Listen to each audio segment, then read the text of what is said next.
Se você ganhou peso em pouco tempo, acha que engordou da noite para o dia, ou você acha que sempre foi cheinha, mas nunca engordou, como engordou agora, nesse período da quarentena.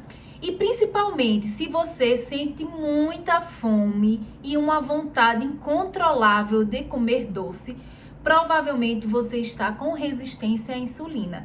Isso porque uma das principais consequências do ganho de peso é justamente a resistência à insulina. E só relembrando o papel da insulina, né? Pra gente não acordar a insulina, né? Por quê? Porque é um hormônio que favorece o ganho de peso. Primeiro, porque impede a queima de gordura e segundo, porque favorece o aumento de gordura. Hoje eu trago uma novidade, certo? Da insulina. A insulina, ela também ocasiona um desequilíbrio a nível de sistema nervoso central. Isso acontece porque há um desequilíbrio nos neurotransmissores e aí afeta os hormônios hipotalâmicos, né? Esses hormônios que estão relacionados à fome e saciedade. Acaba que aumenta os hormônios que dão fome e diminui aqueles hormônios que controlam, né, que dão a saciedade. Então isso vai gerar uma hiperfagia, que é o aumento da fome, essa fome descontrolada que a gente tem quando tá com esse ganho de peso e consequentemente aumenta ainda mais o ganho de peso. Outro papel importante da insulina é a síntese proteica, né? E aí o que acontece? Quando você tá com resistência à insulina, você não consegue utilizar a glicose como fonte de energia dentro dos músculos. E aí impede a formação, né, ao aumento da massa magra. E por isso que tem a dificuldade de hipertrofiar. É o caso de pessoas que a gente fala que são falsas magras e que muitas vezes têm a resistência à insulina e não consegue esse aumento da massa magra. Por mais que treine, por mais que pegue pesado, se não tratar a causa, que é a resistência à insulina, não consegue o resultado de aumentar a massa magra. Outra novidade é um hormônio do bem. Enquanto a insulina é desfavorável ao processo de emagrecimento, contribui para o ganho de peso, né, quando está aí descontrolado, existe um hormônio que é inversamente proporcional à função da insulina. Esse hormônio se chama adiponectina.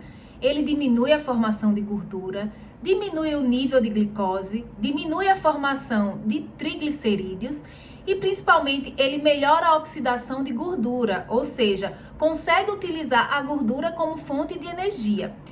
E enquanto mais tecido adiposo, mais gordura a pessoa tem, menor a função, né? Menor vai ser a ação desse hormônio. Então, minha gente, com o conhecimento da função, da importância desses dois hormônios, você já tem condições de criar um plano, uma estratégia aí para perda de peso, certo? O que deve ser feito, então? Deve diminuir, silenciar, não acordar a insulina e a gente deve favorecer a ação da adiponectina, tá bom?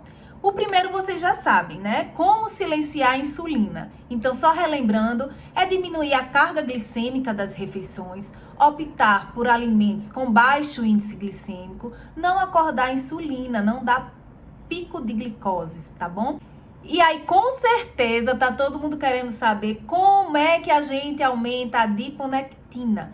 A principal forma de aumentar é através dos fitoquímicos, dos bioativos presentes nos legumes, nas frutas, nos chás, nos shots. Quanto mais fitoquímico, quanto mais fontes desses bioativos, maior será a expressão desse hormônio adiponectina. Então aí tá o pulo do gato. Muitas pessoas fazem uma low carb, né?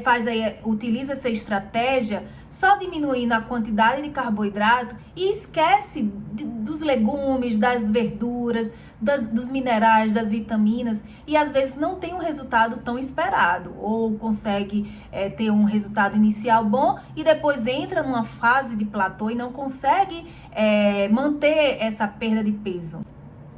Além da questão dos hormônios insulina e adiponectina, vocês precisam aprender só mais uma coisa. Eu vou falar bem devagarzinho para ver se não fica tão complicado. Existem algumas proteínas que elas expressam algumas enzimas lipogênicas. O que são isso? São enzimas que favorecem, que estão relacionadas ao aumento da produção de gordura, tá bom? Então, o objetivo é o quê? É a gente silenciar essas proteínas, para que não expressem essas enzimas e não ocorra a formação de gordura, né? E sabe quem é que ativa muito essas proteínas? Adivinhe? A glicose e a insulina. Então, o primeiro passo é o quê? É diminuir o carboidrato, principalmente esse carboidrato simples, tá bom? Outra forma também de estar silenciando essa proteína é ativando o hormônio glucagon. Não sei se vocês lembram, insulina, glucagon. O glucagon ele está relacionado ao jejum. Então, por isso que o jejum intermitente também é uma estratégia muito boa para quem está querendo perder peso.